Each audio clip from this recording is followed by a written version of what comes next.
어떤 투자의 개념보다는 가치를 안정화시키니까 어떤 지표로서의 활용되는 경우가 상당히 많이 있습니다. 가상자산은 투자를 목적으로 해가지고 하는 코인이 상당히 많은데 스테이블 한다고 해서 이게 효과가 있겠어? 그 기업이 정말 여기 사업에 뛰어드는구나 뭐 그런 시그널을 받아들인 사람은 좋은데 올라가고 있거든요. 마치 발행한 것처럼. 그러니까 이게 상당히 위험한 거거든요. 이것만큼은 명심하고 이것만큼은 알아야 된다. 제일 중요한 건 이제 원화 스테이블 코인을 선택할 때 누가 발행했냐가 가장 중요합니다.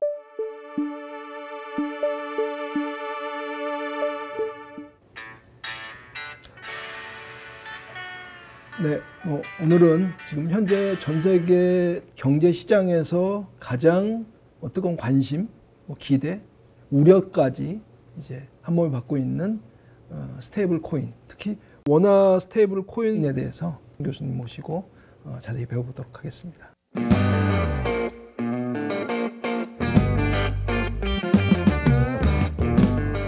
네, 교수님 안녕하세요. 네, 안녕하세요. 네. 일단 코인이라고 하는 개념 자체가 사실 좀 뭔가 관심은 있으면서 사실 쉽지 않은 분야거든요. 네. 그렇기 때문에 일단은 좀 개념을 좀 저희가 좀 정리를 하고 들어가는 게 좋을 것 같아요. 네. 그래서 일단 우리가 일반적으로 알고 있던 코인과 스테이블 코인 개념이 좀 어떻게 다르고 어떤 것인지 좀 간략하게 비교 설명을 하시면 좀 이해가 좀 좋을 것 같습니다. 우리가 보통 이제 코인하면 이제 비트코인, 뭐 이더리움, 뭐 리플 뭐 이런 걸 많이 들어보셨을 거예요. 근데 이런 건 대부분 이제 가격 변동성이 되게 큽니다. 예, 그런데 스테이블은 이제 말 그대로 스테이블 안정적인 코인 뭐 이런 얘기거든요. 그래서 가치가 뭐 달러라든가 다른 이제 담보 자산하고 1:1 그 패깅이 되는 이런 코인이라고 보시면 돼요. 그래서 기존의 어떤 비트코인이라든가 이더리움은 담보 자산이 아예 없습니다. 그러니까 가격의 어떤 변동성이라든가 이런 부분을 일반 사람들이 결정할 수 있는 것이 아니라 많은 유저들의 어떤 충성도라든가 네트워크 확장성을 가지고 결정이 되지만 스테이블 코인 같은 경우는 대부분 다 이제 그 달러 그래서 1달러당 1코인이 패깅이 걸리는 경우가 상당히 많기 때문에 같은 코인이라고 해도 좀 약간 틀리죠. 우리가 원래 이제 코인 그러면 비트코인을 제한 나머지 코인을 알트코인이라고 얘기하고 그 알트코인 중에서도 뭐 이 거래 기록이 남지 않는 걸 또 뭐 다크코인 뭐 이렇게 얘기해요. 이제 그런 코인하고 완전히 개념이 틀리게 스테이블 코인은 말은 코인은 맞는데 그 실질적으로 이제 달러라든가 금이라든가 국채라든가 이런 거랑 패깅이 직접적으로 걸려 있어서 정말 안정적인 뭐 자산이다 이렇게 볼 수가 있는 것입니다. 그러니까 사실 일반인들이 보기에 코인에 대한 이미지 자체는 사실 큰 변동성이라고 생각해요. 투자의 가치도 사실 그렇기 때문에 몇백 %씩 막 왔다 갔다 하는 이런 가치 이런 부분들과 스테이블하다가 사실 거의 반대의 느낌처럼 느껴지거든요. 그러니까 코인이 갖고 있는 뭔가 그런 매력이 과연 스테이블이라는 부분과 좀 맞부딪히는 거 아닌가 뭐 이런 생각들이 좀 있어요.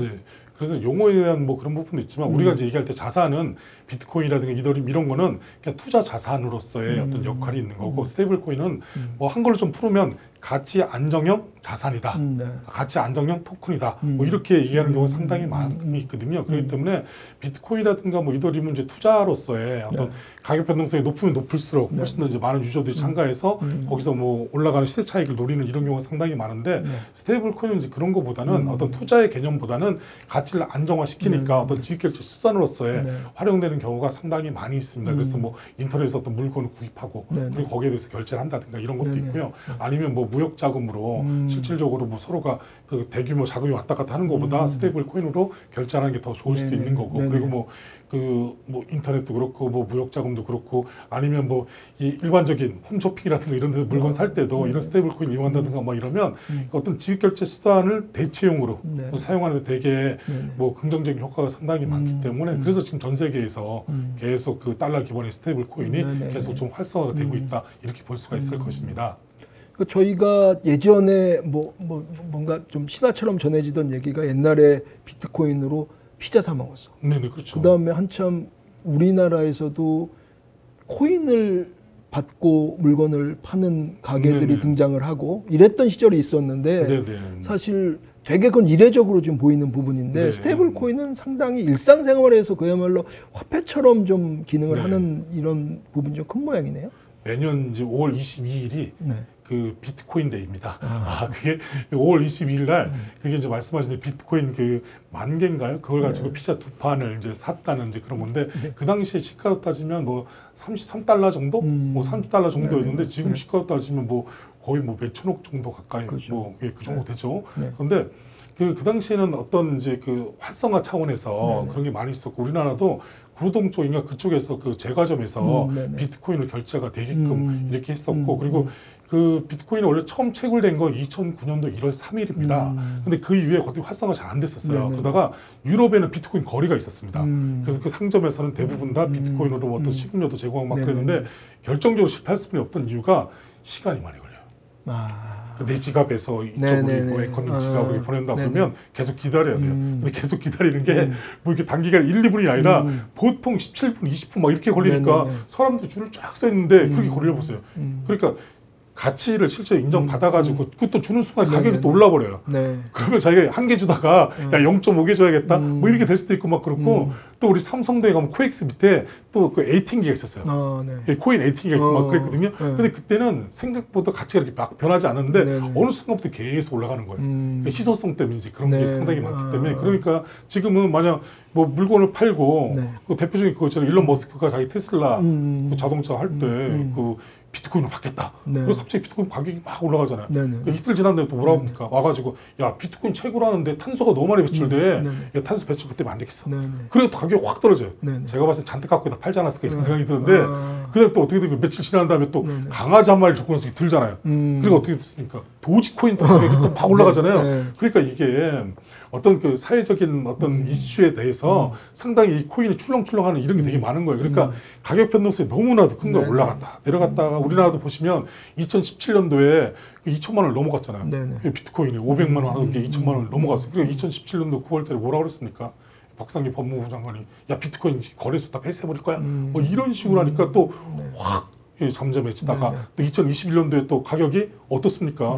8천만 원에서 그쪽까지 또 올라갔잖아요. 그러다가 이제 작년에 1억 원을 돌파하고 막 이렇게 되지 않았습니까? 그러니까 이 가격이 계속 올라가는 거죠. 가격 올라가는데 지금 가격이 올라가니까 투자자 입장에서 상당히 뭐 긍정적일 수 있지만 그걸 지급결제 수단으로 쓴다. 이건 좀 별개 문제는 거죠. 왜냐하면 안정적으로 정리가 되고 막 이래야 되는데 그렇지 않고 가격이 오늘 뭐 5천만 원짜리라서 지급했더니 내일 되면 8천만 원 가는데 그러면 얼마나 화가 나겠어요. 다시 그것도 비트코인이라든가 이런 이 그 가상자산은 불가역성 그래서 취소가 안 됩니다. 보낸 다음에. 그렇죠. 그런데 실질적으로 자기가 보내고 난 다음에 가격이 떨어지면 뭐 괜찮아 이렇게 할 수 있지만 가격이 올라가면 얼마나 기분이 안 좋겠어요.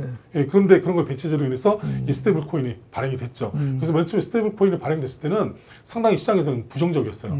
왜냐하면 야 가상자산은 투자를 목적으로 해가지고 하는 코인이 상당히 많은데 이 스테이블 한다고 그래서 이게 효과가 있겠어? 그리고 또 우리가 무슨 있어 2022년도에 그 누나테라 사태가 또 발생이 됐잖아요. 그러니까 이 스테이블 코인도 어떻게 보면 세 가지 유형이 있거든요. 하나는 이제 법정 앞에 담보형 뭐 이런 게 있고 두 번째는 이제 다른 담보 그러니까 그 뭐 중고 자산 그래서 뭐 금이라든가 국채라든가 이런 게 있고 그리고 이 그 누나나 테라처럼 차익 실현형 이쪽이 떨어지면 이쪽을 발행해서 사주고 이쪽이 떨어지면 또 이쪽을 발행해서 사주고 이런 식이 세 가지가 있었는데 누나테라 때문에 스테이블 코인이 안전해? 야 뭐가 안전해? 다 쪽박 찼어.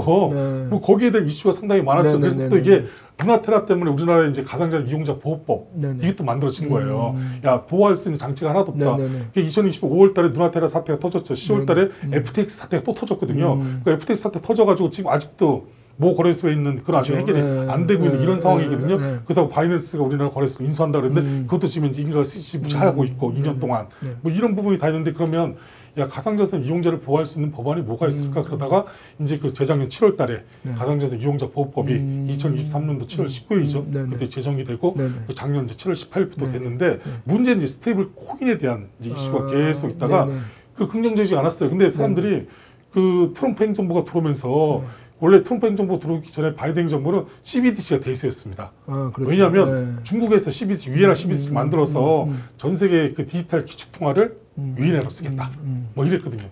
그러니까 그래? 그럼 우리도 그렇게 할까? 그래서 바이든 행정부에서 CBDC 적극적으로 한 거예요. 그리고 우리나라도 그 CBDC에 대한 테스트를 계속했습니다. 그 최근까지 그 4월 달부터 6월 달까지 한국은행에서 진행하는 그 한강 프로젝트라고 있어요. 그걸 갖다 이제 6월까지 했는데 1차 테스트였거든요. 그거 10만 명 대상으로 해가지고 했는데 그 지갑이 8만 개 이상이 활성화가 됐어요. 예금 토큰 그래가지고 되게 긍정적이었죠. 근데 갑자기 이제 스테이블 코인이 전 세계적으로 이제 트럼프 행정부도 그렇고 그리고 어떤 달러 기반의 스테이블 코인이 전체 시장에서 마켓쇼가 한 99% 이상 차지하니까 이거 안 되겠다. CBDC 문제가 아니라 스테이블 코인을 통해 가지고 디지털 어떤 시장, 디지털 경제에 있어서 좀 우리도 글로벌 정합성에 부합하는 네. 이런 환경을 만들어 보자. 이런 차원에서 지금 원화 스테이블 코인에 대한 이슈가 지금 계속 나오고 있는 거고 너도 나도 네이버도 그렇고 카카오도 그렇고 토스도 그렇고 자기를 발행하다 또 은행도 또 발행하자 그러고 상표권을 막 계속 등록하고 있잖아요. 모 은행 같은 경우 20개 가까이 등록한 것도 있어요. 앞에다가 뭐 모스도 좀 뒤로 붙이고 막 이랬는데 아마 대세는 디지털 환경에서 디지털 결제 수단으로서는 아마 스테이블 코인이 더욱더 이제 자리 잡지 않을까 지금 그렇게 보고 있습니다. 네네. 그래서 지금 뭐 원화 스테이블 코인을 얘기를 하자면 그 이전에 달러 기반 그 스테이블 코인이 미국에서 지금 현재 절찬리에 지금 진행 중인 상황일 텐데 미국 현지 지금 상황은 어떤? 미국은 지니어스 법안이라고 해서 지니어스 액트라고 이렇게 얘기하는데 이 지니어스 스테이블 코인을 이제 관리하기 위한 이런 법안이에요. 최근에 이제 상원을 통과했고 이제 하원에서 이제 표결만 남아 있는데 요지는 그거죠. 누가 발행할 것인가. 이제 누구는 이제 금융기관하고 인가받은 신탁회사 그리고 AML 자금 세탁 방지 의무를 부과할 것이고 그리고 상환 의무 그러니까 돈을 갖다가 야 코인 주고 달러로 다시 바꿔줘 그럼 상환 의무를 이제 확실하게 부과할 수 있는 이런 내용이 골자로 들어가 있거든요. 근데 지금까지는 이 스테이블 코인에 대해서 규제체계가 없었어요. 전 세계가 다 오로지 있는 건 이제 미카 법안 그래서 미국 유럽에서 만든 EU에서 만든 미카 법안에 그렇게 했는데 우리가 잘 아는 이제 USDT 테더 USDC 서클 뭐 이런 부분이 어느 나라에서 서클은 미국에서 발행한 건 맞습니다. 미국의 기업이 발행한 건 맞는데 USDT 같은 경우에는 본사가 어딘지를 몰라요. 그러니까 이게 규제 체계를 해야 되는데 여기에서 발행된 스테이블 코인 자체가 국내에서 유통이 된다 그러면 거기에 대해서 확실하게 조치를 하고 막 이래야 되는데 규제 체계가 없는 거죠. 그러니까 이제 미국이 지니어스 법안을 발의하면서 여기에서 발행된 스테이블 코인이라고 해도 국내에서 유통이 된다든가 국내 통화량에 영향을 미치면 어떤 규제 체계 안으로 들어와라. 해서 그 지니어스 법안을 지니어스 액트라고 하는데 그 법안을 만들었다 이렇게 보시면 될 것 같아요. 그리고 유럽은 어차피 미카라는 법안을 통해서 스테이블 코인에 대해서 발행자라든가 자금세탁 방지 의무를 거기다 부과를 이렇게 해놨고 그리고 일본도 이제 자금결제법을 개정하면서 스테이블 코인에 대한 이슈를 거기다 또 이렇게 노가 하나 내려놨거든요. 그래서 전 세계가 지금 규제 체계가 대부분 다 스테이블 코인에 대해서는 어느 정도 갖고 있어요. 근데 우리나라는 아직까지 스테이블 코인에 대해서 우리 가상자산 이용자 보호법 만들면서 그 가상자산 범주에 스테이블 코인 유지 않았거든요. 대신 밑에 이제 감독 권한 중에서 한국은행의 자료 제출 요구권을 거기다 집어넣었어요. 그게 이제 이 스테이블 코인이라든가 이런 부분을 다 염두에 두고 지금 가는 건데 아무래도 그렇다 보니까 스테이블 코인은 그 달러 기반의 스테이블 코인이 국내 시장을 계속 선점하고 있고 그리고 근데 우리 원하는 지금 하나도 없으니까 발행을 해야 되겠다 그러는데 그 근거법 자체가 없는 것이죠. 그러니까 빨리 스테이블 법안을 좀 만들자라는 차원에서 지금 국회가 바쁘게 지금 움직이고 있는 것 같습니다. 그러니까 지금 뭐 미국도 말씀하셨고 유럽, 뭐 일본까지 지금 한 스텝씩 지금 스테이블 코인에 관련돼서는 지금 앞서가고 있는 것 같은데 그렇죠. 한국이 아무래도 상대적으로 좀 그렇게 아직 시동이 좀 덜 걸린 상황에서 좀 뭔가 그런 부분의 리스크가 좀 요새 좀 감지가 돼서 한은에서 좀 주목을 하는 것 같은데요. 네, 아무래도 이제 통화 정책에 대한 부분은 한국은행이 오너십을 갖고 있어요. 왜냐하면 이제 그 뭐 이자라든가 그리고 또 뭐 거기에 대한 통화를 갖다 얼마나 찍어내야 될 것인가 뭐 이런 부분도 있고요. 그리고 큰 틀에서 보면 통화에 대한 유효성에 대한 부분을 다 한국은행에서 관리를 지금 다 하고 있거든요. 근데 스테이블 코인이 특히 달러 기반의 스테이블 코인이 계속 돌아서 그 어떤 활성화가 된다 그러면 우리나라의 어떤 원화 기반의 어떤 그 통화 자체가 의미가 없어지는 거예요. 예를 들면 외국인이 와가지고 달러로 결제할 수는 없어요. 그 카드로 결제할 수는 있죠. 저희 원화를 결제할 수 있어요. 그럼 나중에 그 원화가 현지 환율로 바뀌어가지고 그 사람들 청구가 하고 이 국내 가맹점에서는 원화로 이렇게 돈이 들어간 이런 시스템이에요. 근데 그런 걸 다 무시하고 달러 기반의 스테이블 코인을 갖고 와가지고 여기서 결제를 한다고 생각해 보세요. 근데 그게 지금은 이제 그 여러 가지 제약이 있지만 시간이 지나면 그게 다 통용되는 이런 부분이거든요. 그러면 원화가 무슨 의미가 있겠어요? 그러니까 스테이블 코인 갖고 USB라든가 이런 거 아니면 휴대폰에 있는 전자지갑에 담아서 갖다 대서 결제를 한다 그러면 통화 정책에 엄청난 영향을 미치죠. 원래 통화 정책이라는 것은 인플레이션이 되면 돈을 갖다가 좀 더 갖고 오고 그리고 은행 금리를 좀 올려서 시중에 많이 깔려 있는 돈을 갖다가 좀 은행으로 돌리고 한다든가 그리고 디플레이션이 되면 통화를 좀 더 많이 풀어서 그 경제를 좀 더 안정화시키고 뭐 이런 부분 그리고 경제 성장률에 따라서 통화 정책을 별도로 가야 되는 이런 부분이 있는데 그런 부분에 대한 오너십을 한국은행에서 갖고 있음에도 불구하고 이 스테이블 코인 때문에 만약 그런 부분이 그 컨트롤이 잘 안 된다 그러면 사회적인 혼란이 상당히 가중될 수가 있고 그리고 큰 틀에서 봤을 때는 우리나라 경제 전반에 대해서 영향을 많이 미칠 수 있기 때문에 그 그렇잖아요. 간편하게 스테이블 코인하고 전 세계 어디 가나 쓸 수 있으면 되는데 그걸 굳이 뭐 원화를 쓰고 다닐 필요 있어? 지금도 우리 대부분 사람들이 현금 쓰는 것보다 신용카드를 많이 쓰고 있잖아요. 예, 그때 신용카드를 쓸 때도 다 원화를 결제를 하잖아요. 통장에서 빠져나가는 것은. 근데 그런 거 다 무시하고 예, 그러니까 레가시금융 그래서 그 은행을 거치지 않고 그 이런 거죠. 가서 카드를 쓰더라도 카드 회사에서 결제를 해주고 그 돈은 은행의 통장으로 들어와서 그 뭐 상인들이 용역이라든가 재화를 갖다 제공한 사람들이 은행에 돈을 찾아가지고 뭐 전기요금도 내고 기자재도 사고 재료도 사고 뭐 이렇게 하는 거잖아요. 근데 달러 기반의 스테이블 코인을 갖다 쓰면 은행에 갈 필요 없는 거잖아요. 신용카드 사고 아무 상관도 없잖아요. 그럼 어떻게 그냥 그거 갖고 있다가 자기가 사고 싶으면 가서 다 쓰는 거예요. 그러면 이미 디지털 통화가 또다시 이렇게 자리매김하면 그 한국은행 입장에서는 그 상당히 이제 곤란한 처지가 되는 것이죠. 그러니까 그런 면에서 보면 사실 이제 미국이나 유럽 뭐 이쪽 세계는 지금 발빠르게 움직이고 지금 발전하고 있는 상황이라서 우리가 뒤처졌을 때 뭐 보게 되는 손해 같은 것들이 꽤 지금 뭐 가시적으로 보이는데 문제는 한국의 지금 현 그 원화 스테이블 코인의 지금 뭐 단계 스텝 어느 정도로 진행된 걸로 볼 수 있을까요? 일단은 뭐 그 여당 차원에서 그 디지털 자산에 대한 이제 그 대선 때도 그 민주당도 그렇고 뭐 국민의힘도 그렇고 이 디지털 자산에 대한 공약을 상당히 많이 발표를 많이 했습니다. 그리고 또 그게 어느 쪽이 당선이 되든 간에 이 디지털 자산에 대한 관심도는 상당히 높았어요. 그리고 또 요번에 이제 그 민주당에서 여당이 되고 그리고 또 그 민명등 의원 실에서도 그렇고 뭐 강준 의원실에서도 그렇고 디지털 자산 기본법을 지금 계속 발의하고 계시거든요. 그리고 또 안도걸 의원 측에서도 그 스테이블 코인에 대한 이제 법안을 지금 하기 위해서 TF를 구성해서 계속 운영을 하고 있기 때문에 제가 봤을 때는 그 과거보다는 상당히 발빠르게 그래도 움직이고 있다. 좀 늦은 감은 있긴 하지만 시작을 안 하는 것보다 빨리 시작을 해서 대신 각계각층의 의견을 들어봐서 한번 만들 때 좀 잘 만들어 보자. 뭐 이런 부분이 있기 때문에 지금은 그 스테이블 코인을 발행했을 때 발생할 수 있는 문제점이라든가 그리고 이걸로 인해서 발생할 수 있는 어떤 부작용이라든가 이런 부분을 종합적으로 검토를 지금 계속 하고 있어요. 그래서 아마 이번 달이나 늦어도 다음 달 초까지 법안이 나오지 않을까 이렇게 보고 그리고 또 대통령께서도 직접 뭐 스테이블 코인에 대한 부분을 이렇게 말씀하셨기 때문에 아마 좀 속도를 내서 제가 봤을 때 올해 안에 어떤 스테이블 코인 관련 법안이 통과되지 않을까 이렇게 보고 아마 내년 중에는 정상적으로 그 스테이블 코인이 좀 활성화돼서 많은 기업에서 그 유통도 되고 뭐 발행도 되고 이렇게 되지 않을까 그렇게 보고 있습니다. 그래서 이미 좀 뭐 시중에는 특히 뭐 테크 기업, 일반 뭐 기업들 민영에서 지금 뭔가 시작을 하려고 경쟁적으로 지금 막 나서는 분위기인 것 같아요. 되게 좀 과열됐다는 얘기도 있던데 지금 그런 상황은 좀 어떤가요? 아 요즘엔 이제 상표 선점전이라고 들어봤어요. 상표 선점. 자기가 어떤 상표를 먼저 선점하겠다. 근데 웃긴 건 이 선점하는 건 좋은데 실체가 있는 프로젝트 같이 동반돼야 되는 이런 부분이 있거든요.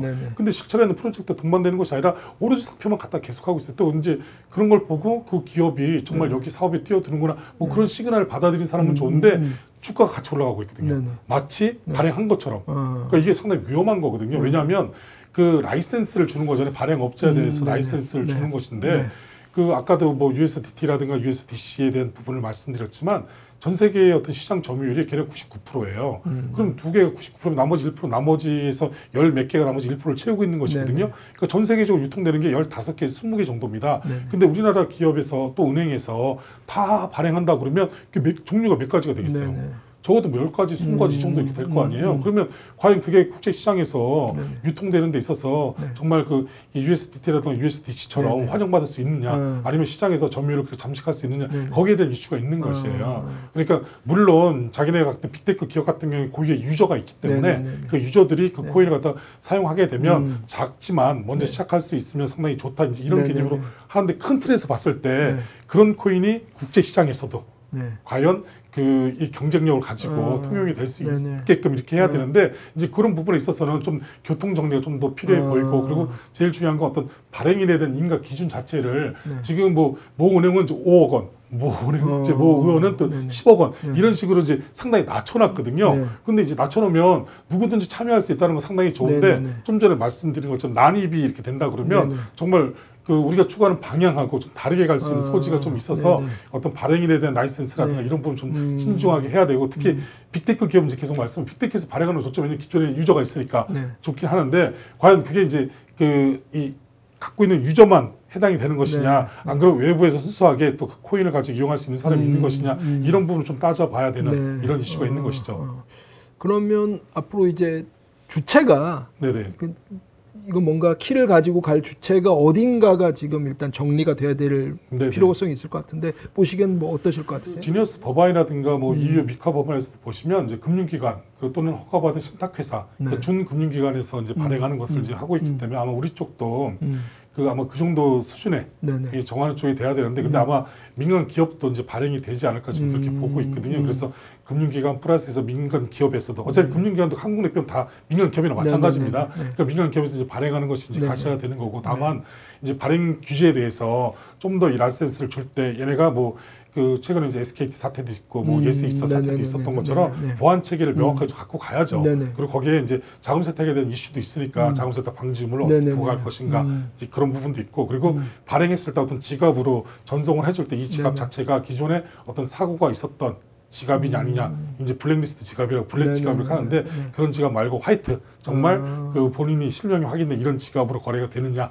뭐 이런 부분에 대한 부분을 그 발행할 때 발행인에 대한 어떤 자격 기준에 그런 부분을 좀 구비해 놓고 있는 그런 기업을 대상으로 그 자본금 일정에 갖추고 이제 그런 그 발행인에 대한 이제 규제 체계를 확실하게 가져가는 게 좋은 것이죠. 그래서 아마 지금 그 안덕을 의원 쪽에서도 지금 현재 그 얘기하고 있는 것이 이제 그런 그 발행인에 대한 자격 기준을 어떻게 엄격하게 가져갈 것인가, 무분별 난입을 막고 좀 더 나중에 그 상환 청구권도 반드시 보장을 해줘야 되는 부분이거든요. 그리고 상환 대리인, 그래서 그 상환을 요청했을 때 며칠 만에 줄 것인가라는 이제 이런 부분도 상당히 중요하기 때문에 그런 부분을 복합적으로 만들기 때문에 그런 부분이 완성된다 그러면 아무래도 스테이블 코인으로 인해 가지고 발생할 수 있는 여러 가지 어떤 민원이라든가 어떤 사고라든가 어떤 해킹 사고 뭐 이런 부분을 좀 더 상쇄할 수 있는 이런 부분이 되지 않을까 이렇게 보고 있습니다. 그 지금 뭐 사고 말씀을 하시니까 사실 스테이블 코인 하면 사람들이 좀 뭔가 악몽처럼 기억하고 있는 게 아까 말씀하셨던 테라 루나 사태. 뭐 그래서 이게 과연 신뢰성, 뭐 안전성 이런 것들이 좀 담보될 수 있느냐가 사실 가장 큰 우려점일 것 같은데 어떻게 보시나요? 요즘 나가면 이제 스테이블 코인 얘기만 하면 계속 누나테라 얘기를 계속해요. 네, 계속 얘기하는데. 그 누나테라하고 일반적으로 지금 USDT라든가 USDC는 성격이 좀 틀립니다. 그 아까 그 살짝 말씀드렸는데 이 스테이블 코인은 이제 종류가 세 가지가 있어요. 그 법정화폐 담보용 있고 중고 자산, 그래서 안전 자산에 그 담보를 하는 경우도 있고 그 차익 실현은 그래서 그 알고리즘 바탕으로 이렇게 하는 거 있는데 그 누나테라가 대표적인 이제 알고리즘 바탕으로 해가지고 발행됐던 이런 코인이거든요. 그러다 보니까 디파짓에 대한 금액이 없는 거예요. 상환 청구를 해도 실질적으로 거기서 줄 수 있는 게 없는 거예요. 그러니까 패깅을 걸어놔야 되는데 다른 코인을 패깅을 걸어놓다 보니까 그러니까 이게 떨어지면 이쪽 걸 발행해서 메꿔주고 그럼 다시 가격을 끌어올리고 또 이 가격이 이쪽 가격이 떨어지면 이쪽 걸 또 발행해서 또 이렇게 해주고 이러니까 남들이 봤을 때는 정상적인 것처럼 보이지만 큰 틀에서 뭐 폰지 사기나 마찬가지인 이런 식의 형식이 되어버린 거죠. 그러니까 한쪽이 무너져 버리니까 이런 걸 아무리 발행해도 안 되는 거죠. 그리고 많이 발행할수록 가격이 어떻게 됩니까? 떨어져 버리잖아요. 그러니까 20 몇만 원 가는 게 하루아침에 0.0000 몇 원 돼 버렸잖아요. 거의 뭐 동종 코인도 아니고 완전히 떨어져 버리니까 신뢰성이 완전히 져버리고 또 그로 인해 가지고 스테이블 코인 자체에 대한 부정적인 시각이 상당히 많이 늘어난 것이죠. 근데 지금은 전 세계에서 이 알고리즘 바탕에 어떤 그 코인을 다 퇴출당했습니다. 다 퇴출당하고 법정화폐 기반. 그러니까 이 상환을 요구했을 때, 상환 청구를 했을 때 법정화폐를 교환할 수 있는 이런 코인들만 대부분 다 활성화가 지금 많이 돼 있거든요. 그렇기 때문에 말씀하신 것처럼 이제 누나테라 사태를 겪으면서 이게 좀 이 스테이블 코인인데 나중에 돈이 안 되는 거 아니야? 이런 우려는 좀 많이 떨어졌습니다. 그래서 그 차라리 법정화폐 기반으로 이제 발행이 되면서 아무래도 어떤 그 시장에서 주는 안정감이라든지 신뢰성 이런 부분 좀 더 많이 올라갔다 이렇게 볼 수가 있습니다. 그러니까 사실 뭐 스테이블 코인이라는 것 자체가 사실 기존에 우리가 코인에 대해서 갖고 있었던 뭐 투자로서의 투자재로서의 가치보다는 사실 진짜 안정되게 스테이블하게 우리가 뭔가 화폐보다 훨씬 더 편리하게 사용할 수 있는 이런 수단이라고 뭔가 시각을 가져가는 게 아무래도 중요하겠네요. 네, 그렇습니다. 그리고 뭐 이 제일 중요한 질문을 이제 많이 받는 것 중에 하나가 워낙 스테이블 코인을 왜 발행해? 뭐 여기에 대한 이슈가 계속 있어요. 그러니까 오늘 이제 시청하시는 독자분들도 야 그거 그냥 신용카드라든가 그냥 현금 쓰면 되지 굳이 뭐 워낙 스테이블 코인을 왜 발행할 거야? 왜 발행해야 되는데 이 질문 제일 많이 받습니다. 제일 많이 받는데 제일 중요한 건 이런 거죠. 우리 외환시장에서 이렇게 보시잖아요. 그러면 달러가 실제 외환시장에서 차지하는 포지션은 40에서 50%뿐이 안 돼요.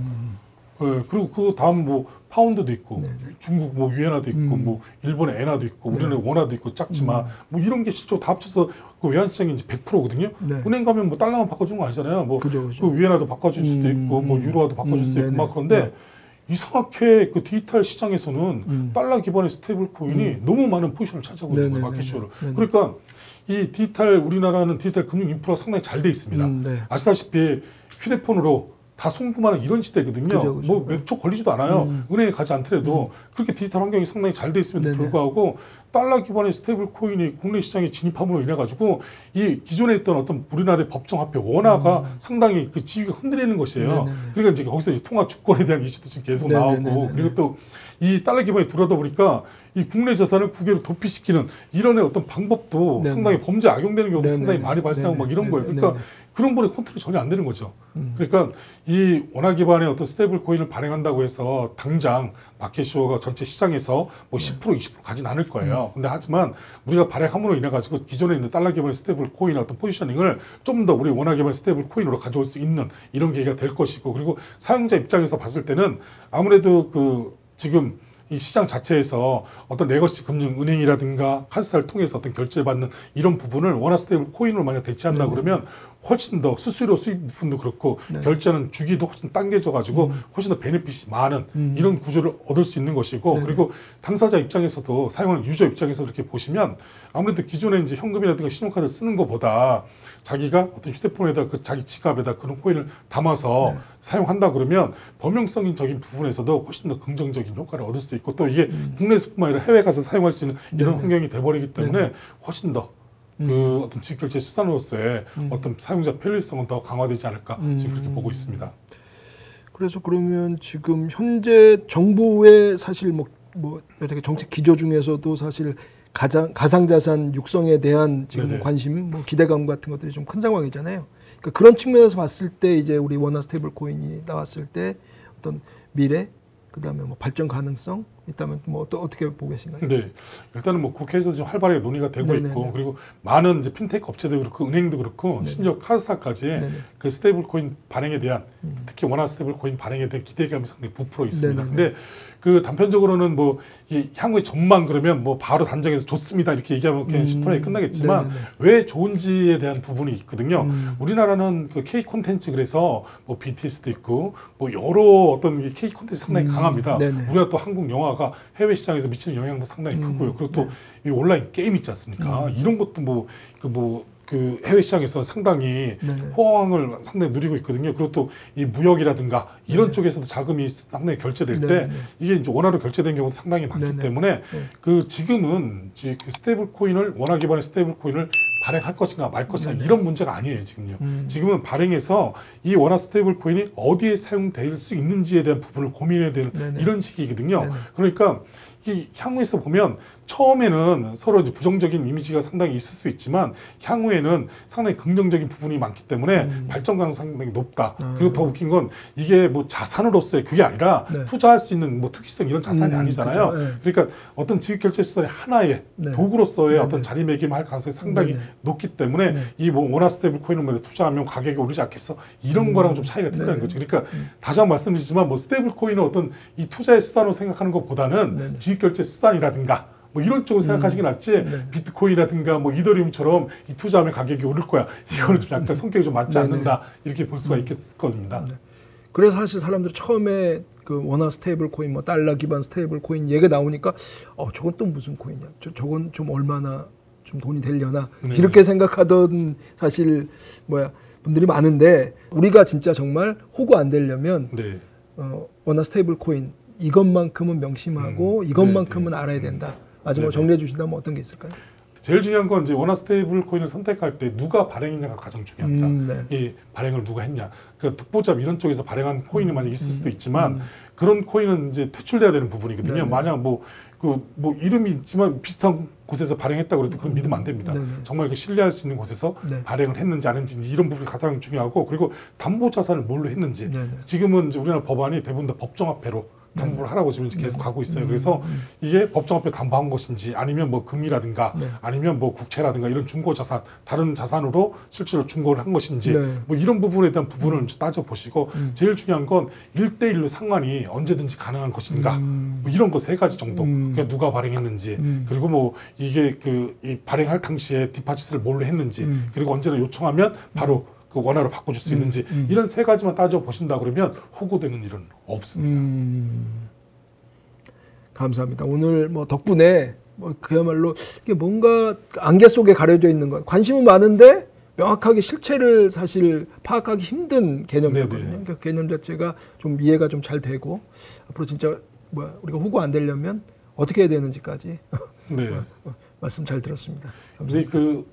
요즘 이제 스테이블 코인이 상당히 이제 많이 발행이 되면서 유통이 많이 됐죠. 뭐 발행은 뭐 2군데가 이제 최고로 이제 발행이 돼서 마켓쇼 상당히 높긴 한데 그런 이제 달러 기반의 어떤 스테이블 코인은 그 국내의 어떤 유통 시장에 있어서 상당히 이제 그 긍정적인 역할도 있지만 또 그렇지 않은 부분도 상당히 많습니다. 범죄에 악용되는 경우도 상당히 많고 그리고 또 이게 그 증여라든가 상속 그리고 대규모 자산이 해외로 빠져나가는 도구로서 사용되는 경우가 상당히 많기 때문에 그런 부분에 대한 고민을 지금 뭐 금융당국도 그렇고 한국은행도 그렇고 다 같이 하고 있는데 아마 그 이번에 이제 발의가 만약 스테이블 코인 관련 법안이 발의가 되면 그런 부분까지 다 상세할 수 있는 부분이 이제 나오지 않을까 이제 그렇게 기대를 하고 있기 때문에 뭐 외람되지만 다음 시간에는 어떤 스테이블 코인 법안 관련해서 한번 말씀을 드리는 걸로 그렇게 하도록 하겠습니다.